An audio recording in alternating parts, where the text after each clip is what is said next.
असल्याची सडकून टीका अरविंद सावंतांनी केली आहे। एसटी बँक बुडवली, सरकारने SIT चौकशी लावावी अशी मागणी अरविंद सावंत यांनी केली आहे। तर एसटीच्या खेळखंडोबा करण्यामागे अनाजी पंत असल्याचा दावाही त्यांनी केलाय। आता सावंतांच्या या दाव्यानंतर तो अनाजी पंत कोण अशी चर्चा राज्यभरात रंगली आहे। अगदी एसटी महामंडळाचं विलीनीकरण करू विसरलात का तुम्ही?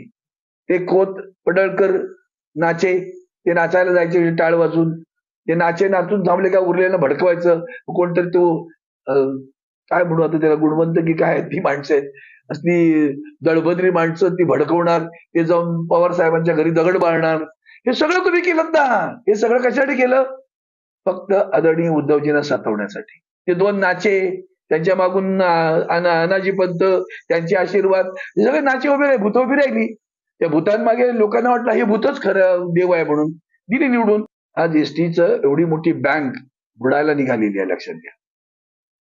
नुसतं त्याला बदलता SIT लावा ना, बाकीच्या वेळेला तुमची SIT असते सारखी, इथं लावा SIT।